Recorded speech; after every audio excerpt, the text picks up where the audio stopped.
Assalamualaikum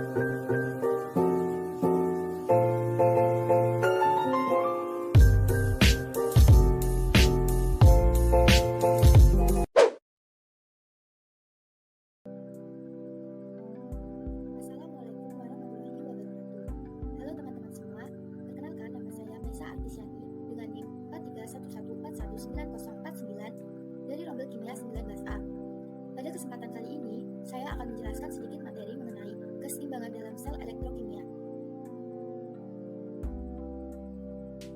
Ada 4 subbahasan yang akan dibahas pada kesempatan kali ini.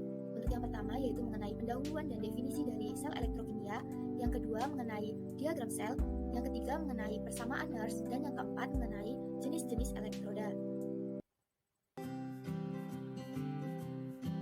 Apa sih sel elektrokimia? Sel elektrokimia merupakan perangkat yang dapat menghasilkan energi listrik di sekitarnya. Jadi dapat didefinisikan juga sebagai sel yang dapat menghasilkan energi listrik akibat reaksi kimia dalam sel tersebut. Contoh sel elektrokimia meliputi sel galvanik, sel Daniell, dan baterai.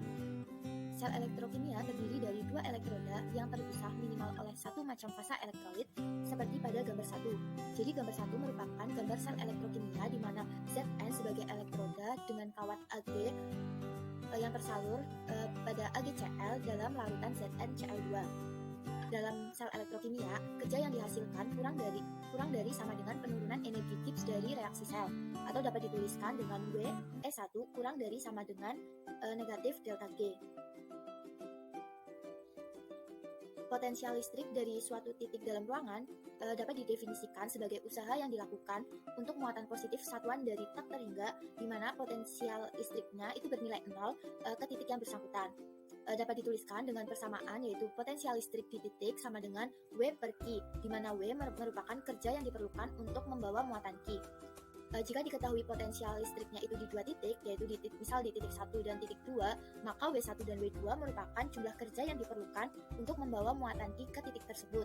Maka dapat dituliskan sebagai persamaan W1 ditambah W12 sama dengan W2, di mana W12 merupakan usaha untuk membawa muatan Q dari titik 1 ke titik 2.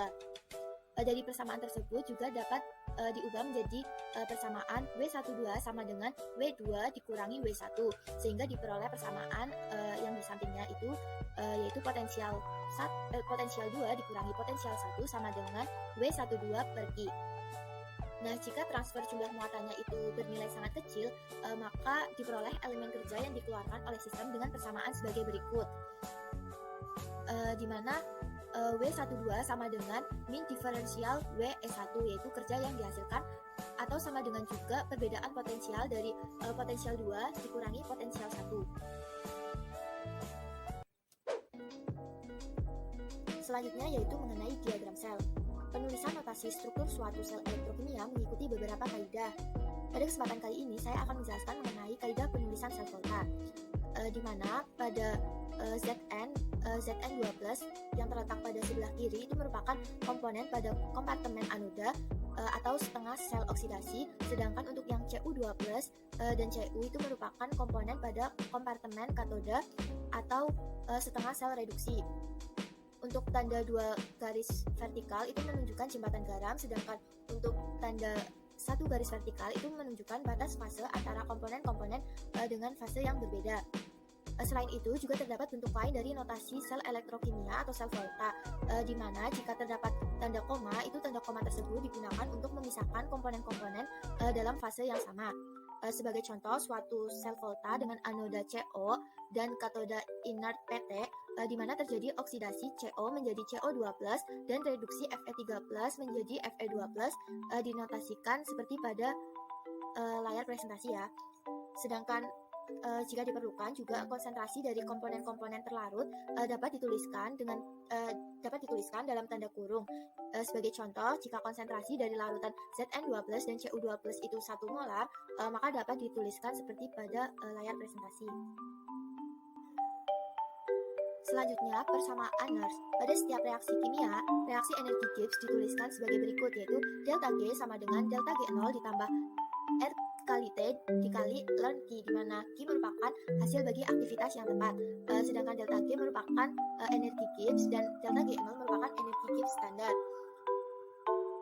Selanjutnya, dari persamaan yang ditunjukkan pada layar presentasi dapat diperoleh sebuah persamaan nurse, yaitu E sel sama dengan E0 sel dikurangi RT per NF dikali ln Q, di mana nilai R sama dengan 8,314 Joule per mol Kelvin, sedangkan T itu temperatur standar yaitu 298 Kelvin.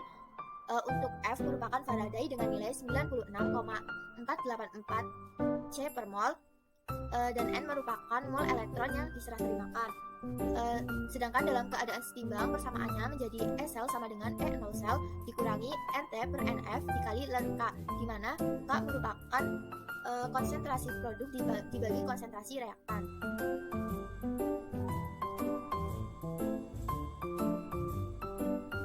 Selanjutnya yaitu ada jenis-jenis elektroda. Di sini terdapat 4 jenis elektroda, yaitu elektroda gas ion, elektroda logam ion logam, elektroda logam garam tak larut anion, dan elektroda oksidasi reduksi. Untuk yang pertama yaitu elektroda gas ion. Elektroda gas ion merupakan elektroda yang berisi gas berada dalam keseimbangan dengan ion di dalam larutannya. Elektroda gas ion ini terdiri dari pengumpul elektron inert seperti platina dan grafit yang bersentuhan dengan gas dan ion terlarut. Contohnya yaitu pada elektroda klorin dengan persamaan reaksi Cl2 ditambah 2 elektron menjadi 2 Cl-, dengan persamaan potensial sel yaitu E sel sama dengan E0 sel dikurangi RT per 2F dikali ln A kuadrat Cl- per ACl2. Mohon maaf, itu terdapat kesalahan penulisan, yang benar itu ACl2, mana A kuadrat Cl- merupakan konsentrasi Cl pangkat koefisiennya. Yang kedua yaitu elektroda logam ion logam. Elektroda tersebut terdiri dari spotong logam yang direndam dalam larutan yang mengandung ion logam. Elektroda logam ion logam itu berada dalam keseimbangan dengan larutan yang mengandung ion logam.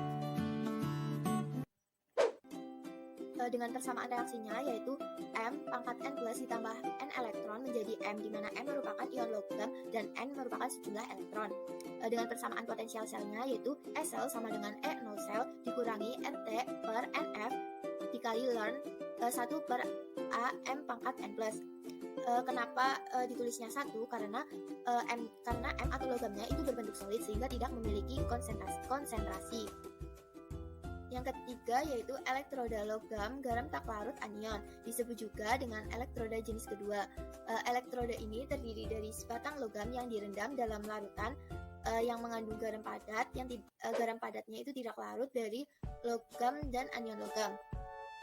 Ada beberapa macam jenis elektroda ini, yaitu ada 4, meliputi elektroda perak klorida, elektroda kalomel, elektroda merkuri oksida, dan elektroda merkurosulfat.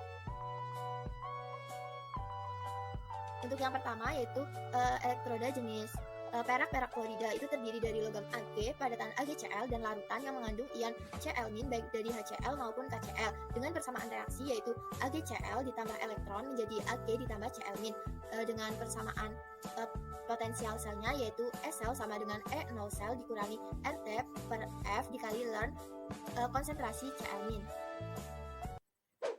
Selanjutnya yaitu elektroda kalomel, itu terdiri dari sejumlah merkuri yang dilapisi oleh kalomel atau merkuroklorida dan larutan KCl, dengan persamaan reaksi yaitu Hg2Cl2 ditambah 2 elektron menjadi 2 Hg ditambah 2 Cl-, dengan persamaan potensial selnya yaitu E sel sama dengan E0 sel dikurangi RT per 2F dikali ln konsentrasi Cl-.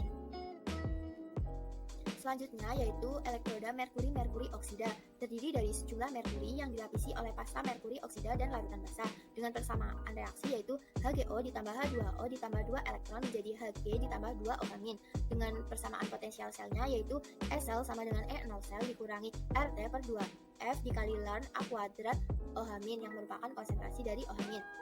Selanjutnya yaitu ada elektroda merkurosulfat, itu terdiri dari sejumlah merkuri yang dilapisi pasta merkurosulfat dan larutan yang mengandung sulfat, dengan persamaan reaksi yaitu Hg2SO4 ditambah 2 elektron menjadi 2 Hg ditambah SO4 2-, dengan persamaan potensial selnya yaitu E sel sama dengan E0 sel dikurangi RT per 2F ln ASO4 2-. Untuk jenis elektroda yang terakhir yaitu elektroda oksidasi reduksi. dalam elektroda ini melibatkan proses oksidasi dan reduksi dalam prosesnya. Akan tetapi elektroda ini memiliki fasa berlebihan.